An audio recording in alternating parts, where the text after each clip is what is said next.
gudoomiyaha golaha shacabka gudoomiyaha aqalka sare ra'iisul wasaaraha ra'iisul wasaare ku-xigeenka golaha wasiirada labada gole aqalka sare iyo golaha shacabka gudoomiyaha gobolka Banaadir Allah mahad leh oo runtii caawa halkan isugu keenay meeshaan neecawda ah oo qurxoon oo wanaagsan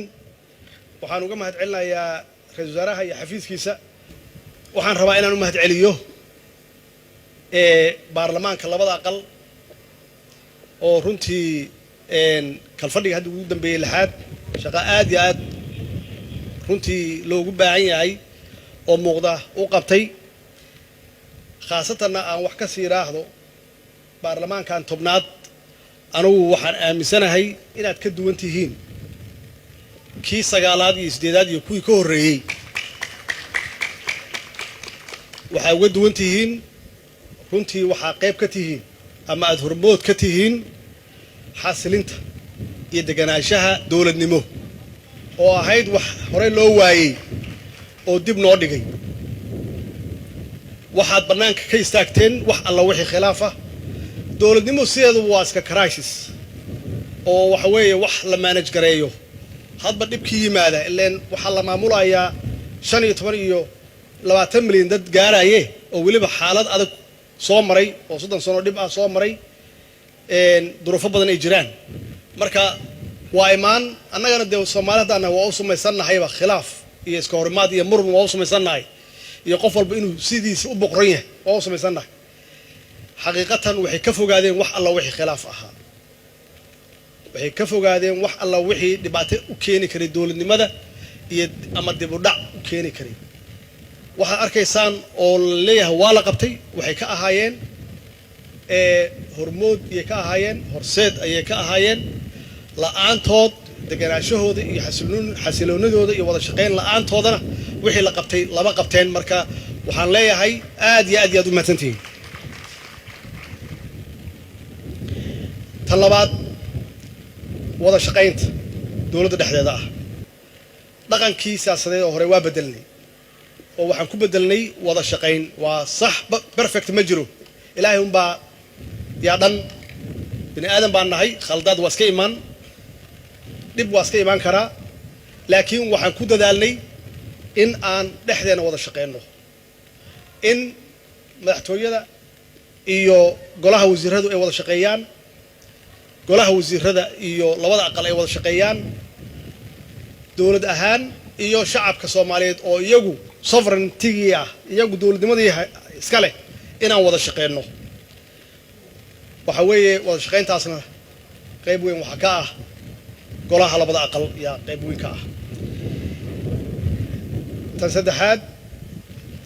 in aan kala madax banaanahay waa cadeynay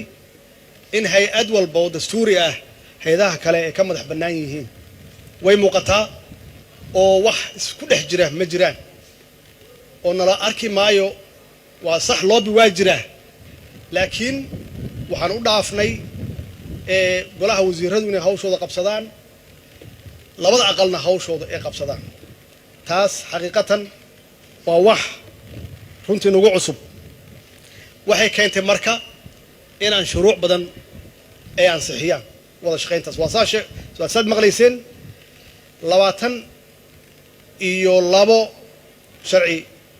iyo ansixiyeen laba kalena waa la yaala macnaheedu waxay tahay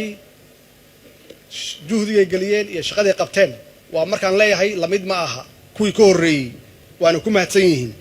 shuruucdaas waxaa ka mid ah marka kii maanta ay ansixiyeen oo ahaa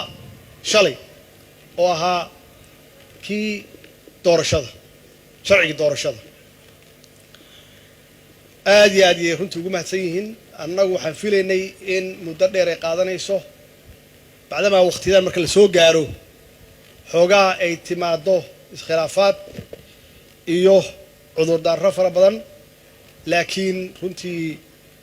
aad iyo aad ayaan runtii uga mahad celinayaa sharcigaasna wuxuu ka bilowday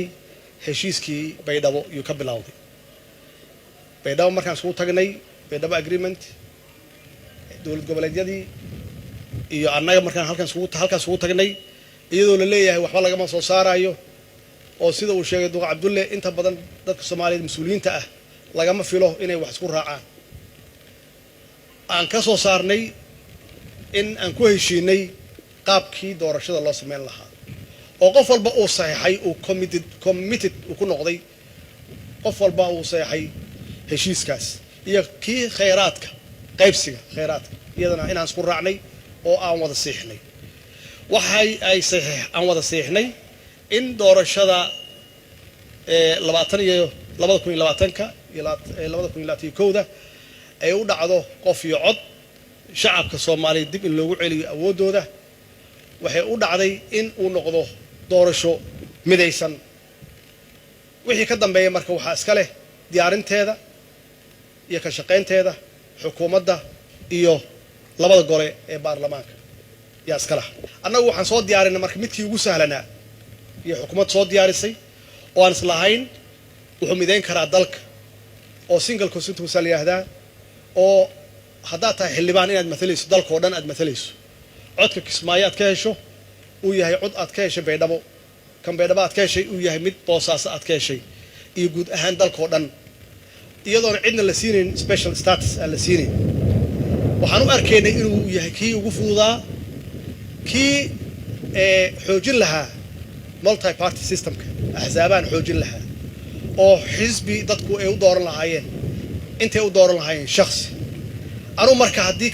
kaas way kaan rabnay dad badan oo halkan fadhiyana laga yaabo inay ahaayeen kaas inay rabeen waana laga raayay mid kale la soo baxay annagu kaas waxaan u arkaynaa xaqiiqatan inuu ahaa mid aan ku barmood gareyn karno aan u sheegi karno shacabka xisbiga maalan dawladdu oo laga yaabo xildhibaano badan inay qayb ka yihiin inaan raahno xildhibaanadani hawshaasi soo qabteen haddaad doonaysaan xasilooni siyaasadeed iyo deganaansho dib u soo doorta laakiin waxaad la timaadeen mid annaga aan shaqo ku lahayn oo qof walba iskiis uu raadsanayo xilkiisi laakiin aad sheeganaysaan axsaab gaar aad ka sheeganaysaan laakiin dadka ay idinkugu codeynayaan shakhsi ahaan wixii aad tartay dadka aad tartay ama deegaankaas aad tartay qofkii diida marka sharcigaasi waa qof aan rabin awoodda dadka in lagu celiyo maxaa yeelay mid annagu aan wadanay maaha waa mid golaha shacabka labada aqal oo shacabka Soomaaliyeed 15 milyan ama 20 milyan matalaya ay iyagu keeneen intay guddi u saarteen shirar badan galeen xitaa xamar ay ku filaan weyday ee wadamo kale aadeen si ay ugu dhuntaan oo ay u soo saartaan waxa ay u arkaan inay dan u tahay dalka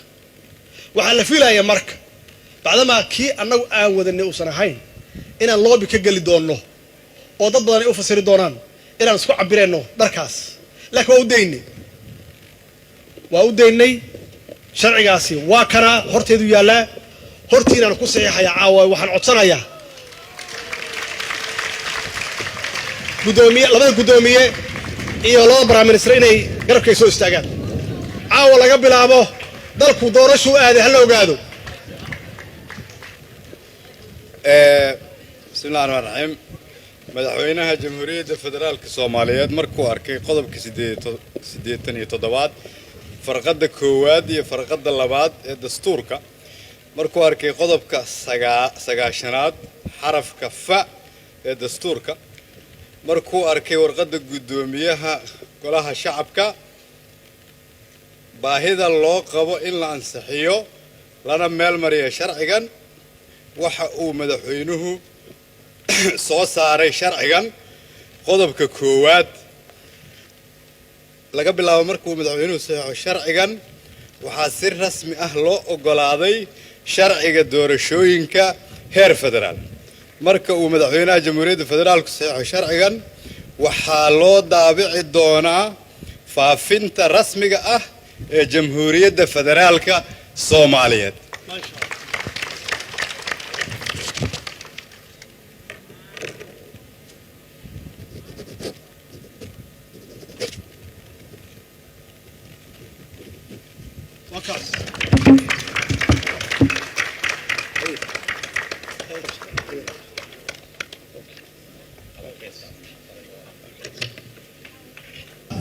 waxaan u hambaliyanayaa mar kale aan u bogaadinayaa baarlamaanka labada aqal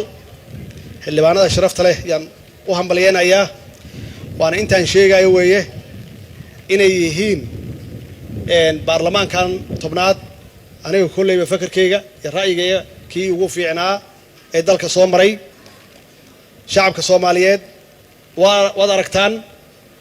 in dib lidinkugu soo celiyay awoodiinii in gacanta lidin soo geliyay in golaha shacabka aqalka sare labadaba iyo anigu aan caaw halkan ku seexay inaan doonayno in aad gacanta ku qabsataan awoodiina aad ugu codaysaan xisbiga aad doonaysaan iyo shakhsiga aad doonaysaan khaasatan dhalinyarada la yiraahdo 75% oo mustaqbalka iska leh oo qaarkood aaminsan inuu waqti badan ka lumay hadda awoodda gacanteeda kugu jirtaa waxa loo baahan yahay in la iska dhigo qoryaha oo qalinka la qaato oo aad codaysaan aad u codaysaan qofka iyo xisbiga aad isleedihiin waa ugu wanaagsan yahay qaabiilka ka fogaada waxaan doonaynaa doorashadan inay noqoto doorasho nabad ah oo xalaal ah oo dadka dhan ay u siman yihiin maxaa yeelay waa markii ugu horeysay 50 sano ka bacdi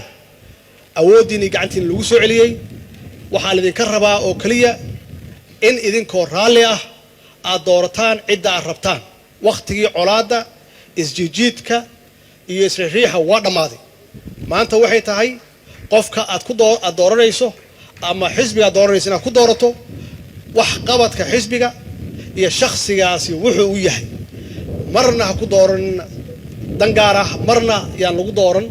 qabiil iyo qabyaalad maxaa yeelay waa soo marnay 30 sano iyo ummadeenu dhibaataysnayd dhiig badan u daatay hanti badan iyo dhaqaale badan ay burbureen maanta waxaan u dhaqaaqnay jidkii ama wadadii ama dariiqadii dimuqraadiyadda yaan u dhaqaaqnay haddii awoodiina gacanta lagu soo celiyay waa inaad u gudataan waajibaadkiina si nidaamsan xilkasnimo ay ku jirto oo dal jecel ah oo wadaniyad leh dawladdan waxay ka shaqeynaysaa in loo sinaado oo electionka ama doorashada ay u dhacdo si loo wada siman yahay oo xaq ah oo xalaal ah oo la arko oo la wada arko siyaasiyiinta waxaan leeyahay iimaansada shacabkiina iyo dadkiina iyo shuruucda hadda jirta oo kan uu kow ka yahay iimaansada credit cid gaar ah ku qaadanaysa ma jiraan hawsha socota hawshaan waxay ka soo bilaabatay hadda wax ma bilaaban waxay ahayd wax soo taxnaa oo soo socday ahayd marba heer soo maraayay iyo marxalada soo maraayay waxay soo martay waqti oday dhaqameed ee uu soo xulayay oo xildhibaanada soo xulayay oo garwadeen ka ahaa madaxweyne ka ahaa madaxweynihii hore Sheekh Shariif ka ahaa waxay keentay in xildhibaano ay yimaadaan xildhibaanadaasi meesha aan soo gaarno ay wax soo gaarsiiyaan madaxweynihii ku xigay yaa ku yimid oo lagu doortay oo Xasan Sheekh ahaa isna waa in haaskiray kor u qaaday wuxuu ka dhigay 51 qof in erga ah inay idin soo doortaan saasa halkan ku fadhidaan marka macnaheedu waxay tahay waxay soo qaateen oo ay ku leeyihiin legacy ama taariikh ku leeyihiin xilliyada iyo marxaladaha aan marayno oo hadda ay ugu dambayso inaan dadka aan taladii dib ugu celino iyo awoodoodan dib ugu celino marka creditka kulli waa la wada leeyahay ugu dambeyn hawshaani waxaa loo gudbinayaa guddiga doorashada madax bannaan iyaga laga rabaa inay la tashi ka sameeyaan oo ay kala tashadaan xildhibaanada ay kala tashadaan xukuumadda ay kala tashadaan civil society-ga ay kala tashadaan dadweynaha guud Soomaaliyeed ay kala tashadaan dawlad goboleedyada ay kala tashadaan beesha caalamka ay kala tashadaan maxaa yeelay talada adaa ku nool iyada kuma noola laakiin shaqo sahlan ma aha aan u duceyno allaha u fududeeyo ugu dambeyn sanadkan waxay ku aaday 60 guuradii ka soo wareegtay waqtigii aan qaadanay xorriyadda 1960kii waa 60 jirsanay sanadkan July 1deeda waa 60 jirsanay waxay leedahay marka xusuus gaar ah dabaaldeg weyn oo aan ku faraxno